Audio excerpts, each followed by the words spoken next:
Cette vidéo est sponsorisée par mon chat.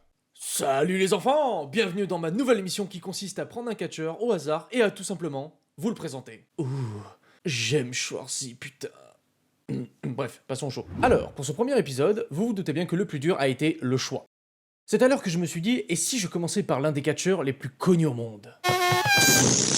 Gros caillou. Ou Dwayne Johnson de son vrai nom. Mais alors, Dwayne Johnson, c'est qui? Je vais vous le montrer.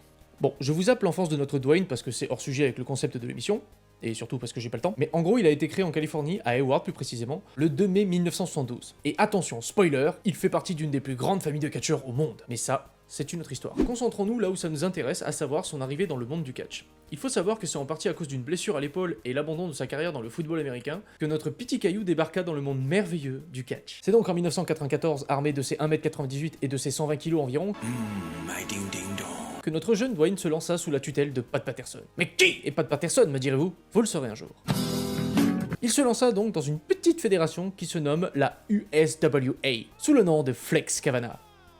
Il est-tu pas mignon? Si jeune, si fringant, si... Ouais bon ça va, il débute, laissez-lui une chance. Bon, outre le fait que Flex pourrait totalement être ton prof de natation, il n'a cependant pas de caractéristiques particulières. Et oui, débutant dans ce sport, il exécute en grande majorité des coups que n'importe quel catcheur apprend à l'école. Mais dans cette fédération, il deviendra tout de même 2 fois champion par équipe. Bravo mon petit! Cela suffira 2 ans plus tard à se faire remarquer par le patron de la plus grosse usine à catch à ce jour, la WWE, qui à l'époque s'appelait alors la WWF. En 96 donc, Dwayne dit adieu à Flex Cavana parce que son nouveau papa lui propose de créer Rocky Maivia en hommage à ses pères catchant avant lui.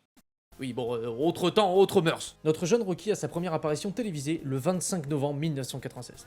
Regardez-moi ça, il est heureux comme tout le Rocky.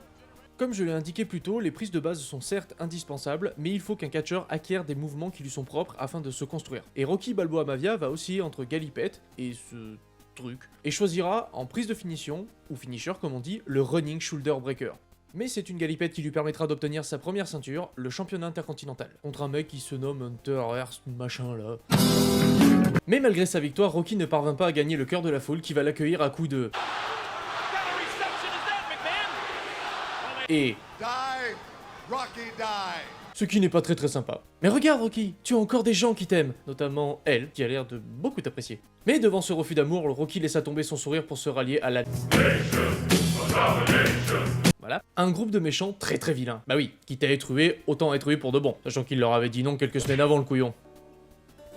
Pour ceux qui ne connaissent pas le jargon catchesque, sachez que dans le catch, c'est comme dans à peu près tout, il y a des gentils et des méchants. Les gentils sont appelés face et les méchants des heels. Et là, Rocky Maivia, qui était jusque-là face, c'est bien, il y en a qui suivent, vient d'effectuer un heel turn. Un heel turn qui força Dwayne à une petite refonte de personnage. Alors vous attendez pas à un changement de coiffure péremptoire ou encore un relooking façon Christina Cordula, je crois que notre Dwayne nous a déjà prouvé sa maîtrise par le passé. Mais plutôt une soudaine confiance en soi qui ferait passer Vegeta pour un scout de lycée sur Vincennes, le poussant à faire des choses parfois pas cool, et parfois vraiment... China. Ok, next. Mais force est de constater que ce changement d'attitude, en plus de s'attirer la foudre du public, voit Dwayne développer une maîtrise du micro impressionnante, ainsi qu'un spasme facial tout à fait étrange. Ce qui au fil des mois va amener Dwayne Johnson à avoir plus de prestance que le leader de la...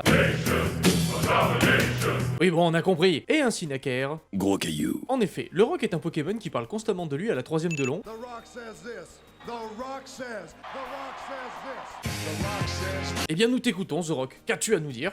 Jabroni. Alors d'après mes recherches, ça peut avoir multiples significations. Donc ces jabronis semblent visiblement tous munis d'un... Rudy Poo Candy Ass. Il semble que Gros Caillou veut les amener au... SmackDown Hotel. afin de les... Laying the SmackDown. Et donc, comment va-t-il les layers de SmackDown? Eh bien grâce à son nouveau finisher, le Rock Bottom. RIP mon petit briseur d'épaule en courant. Et face à ce charisme écrasant, la nation vient à se dissoudre suite à la jalousie du chef qui n'a pas su connaître son rôle. Whoa, whoa, whoa, whoa. Know your role. Know your role. Nani? Ce à quoi le Gros Caillou lui expliqua physiquement qu'il s'en battait les galets. Know your role. And go down there. Et quitta définitivement la nation quelques semaines plus tard. À coups de fond rocheux, bien évidemment. Voilà, ça y est, The Rock est enfin en solo et va pouvoir enfin s'adonner à sa passion culinaire. If you smell what the Rock is cooking. Mais que va-t-il nous cuisiner? Eh bien en entrée ce sera salade de phalange, en plat tartare de lombaire aplati, et en dessert, la descente du coude populaire. Et en petit digestif, le Rock vous propose de prendre un quelconque objet, The microphone. Go down to Dunkin' Donuts. Whistle with his little cup of blood. de le touiller avec amour et passion, afin de vous le Turn it sideways and stick it straight up your candy de la grande cuisine, vous l'aurez compris. Et avec ses recettes de cuisine toujours plus originales, The Rock va petit à petit gagner la foule, à tel point qu'une simple posture de sa part, et la foule oublie qu'elle souhaitait sa mort quelques années auparavant. 6 months later. Hélas, il va également s'empiler avec les mauvaises personnes, notamment le grand méchant, le même qu'il avait recruté, le Big Boss suprême. Mais très vite, Gros Caillou va s'apercevoir que ça ne lui réussit pas trop. Car certes, cela va lui permettre de s'élever de plus belle au sein de la fédération, mais d'un autre côté, il va souvent se faire botter le fessier par un chauve alcoolique.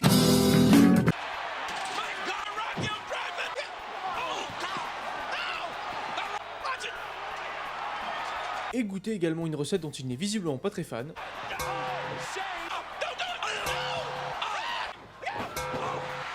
Et décidèrent très rapidement de poser des claques au clan du Big Boss. On the Rock to lay the smackdown on your candy ass. Ou pas. Suite à cette dégustation de plats pour le moins assez fade, The Rock choisit de refaire cuisiner seul. Mais sa rencontre avec un commis de cuisine va le voir se tisser un lien d'amitié profond avec lui.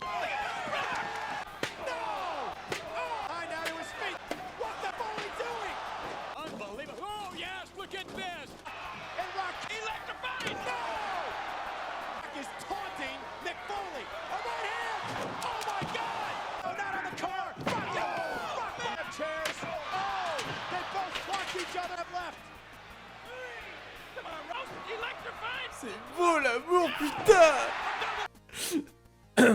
Mais l'amour, ça ne fait pas tourner un resto, alors The Rock fait comprendre à son commis qu'il doit retourner en cuisine. Et fit ça. Réouverture des restaurants partout aux États-Unis.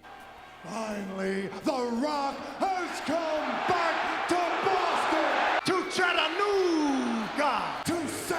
Louis, to State College, to Pittsburgh, to Cincinnati, to Iowa. Et on peut dire que l'affaire tourne à plein régime, Gros Caillou va empiler les corps tel une pile de pancakes.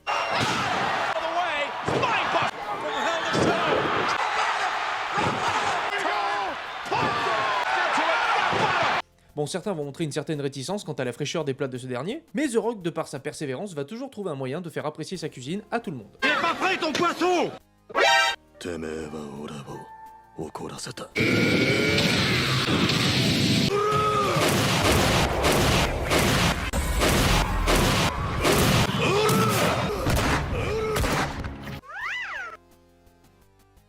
Et à défaut d'en cuisiner, le Caillou va prendre un très gros melon, aussi large que la caméra. You can beat it. Shut up. Right, just like that. Smackdown hotel. Don't touch it, jabroni. Hide from the Undertaker because it. Get your monkey out of the Rock picture. What is your name? It doesn't matter what your name is. Enfin, des fois il devra apprendre à la boucler. Hein. Mais que voulez-vous, il est comme ça, notre Caillou, craché sur sa passion, et vous le paierez de votre cul ou de votre dignité.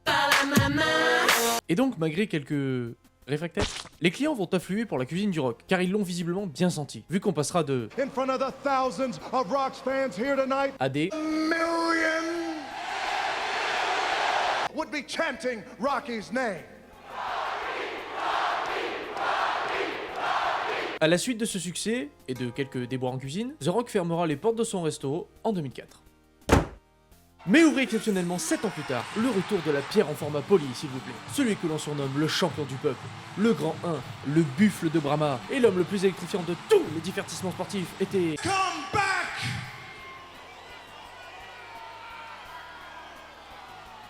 Home! Une réouverture attendue, certes, mais éphémère, car elle ne durera que 3 ans. Juste histoire de repositionner quelques lombaires et retoucher certains plats de la carte.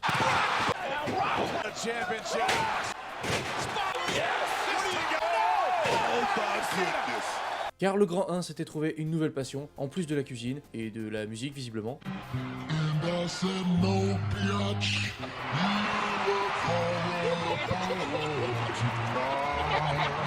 Le cinéma, faisant déjà ses preuves dans de grands films d'auteur début 2000, mais je ne suis pas là pour parler de Cinoche. Et voilà, maintenant vous savez qui est Dwayne Johnson et la pierre qu'il a rajoutée à l'édifice de sa compagnie. Bref, je vous laisse retourner à vos trucs et n'oubliez pas, la place de The Rock, C'est à la cuisine! The Rock is cooking.